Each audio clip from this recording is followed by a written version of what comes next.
Our bull battery is 100% Black Angus. We've used some Herefords in the past, and I like the white-faced cows,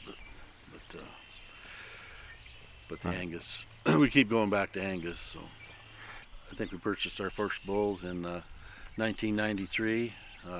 This is kind of by Brian's records because I don't remember that far back, but at that time there was only a couple of Angus breeders, and we knew they had good cattle, and we knew Brian and the people he was working with at that time. So he was probably some of the first Black Angus ones we used, but we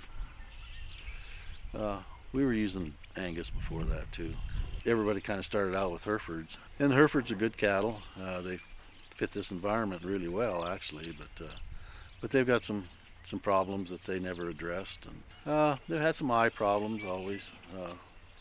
That kind of hard to get around, and I think really probably one of the main reasons we went to Angus is we just got tired of messing with the horns. You know, every spring you were either putting some kind of paste on them or scooping the horns or sawing the horns off, and you know, all this stuff adds up to labor, and trying to get something where you cut down on the labor a little bit rather than adding to it. So, you know, between some of the Herefords had bad bags, and the horns, and the, you know, sunburned udders and things like that you could run into with them, and bad eyes, and just some problems that you know, the Black Angus didn't have. We never had any trouble calving our Hereford cows, but like everything, originally the Hereford cows were pretty small. I can remember a Hereford bull, 1,000-pound Hereford bull, was a pretty good sized bull, and you know, we used to calve 600-pound, 700-pound heifers, and that size of heifers, that you can run into some problems. Now our heifers are probably 1,000+ pounds anyway. So well, I think that's the evolution of the whole industry.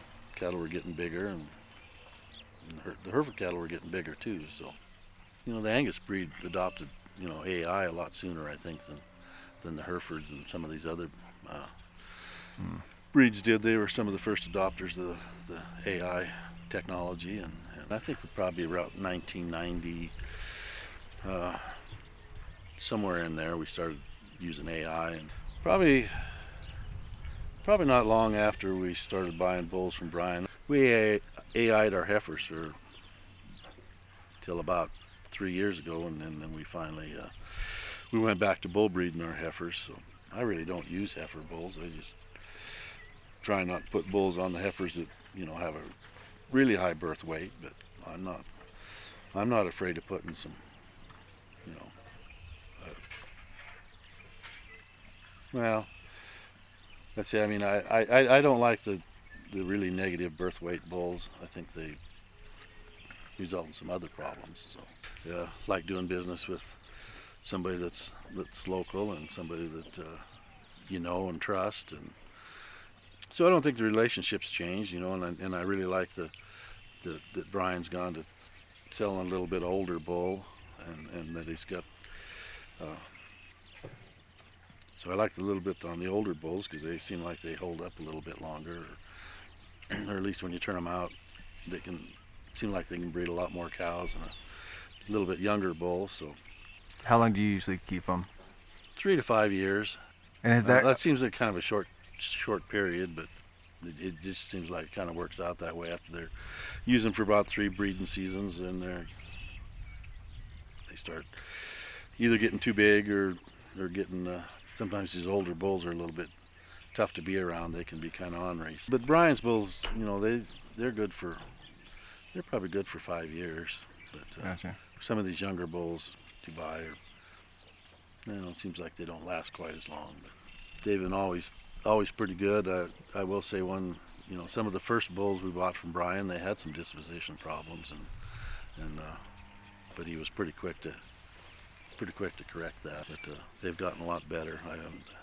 haven't had any problem with them that way, and I don't have any feet problem with them. And, I mean, every once in a while you get a bull that something happens to it or goes bad, and you don't really know why, but that's just part of the business. They don't fight, or do they? Oh yeah. Are they?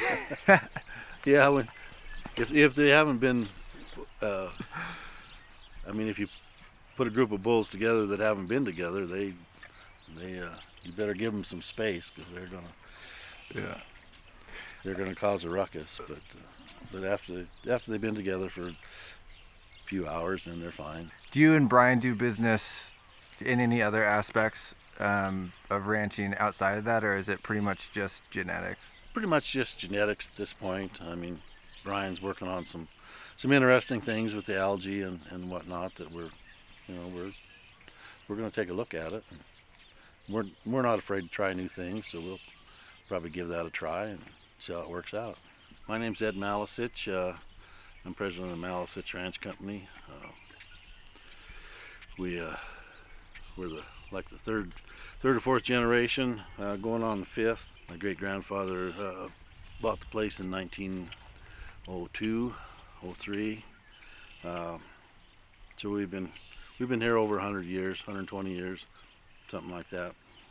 So we expanded considerably. I think there was 500 or 600 acres on the original place, and now we're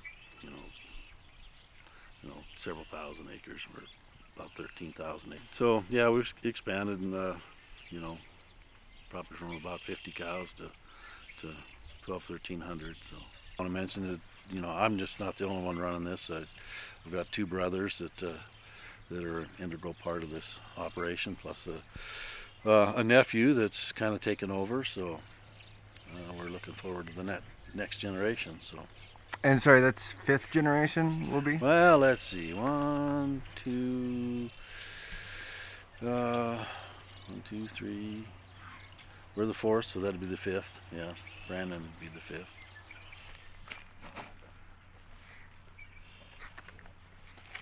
Turning some of Brian's bulls out with these. Another week or so. So these are replacement heifers? Yeah.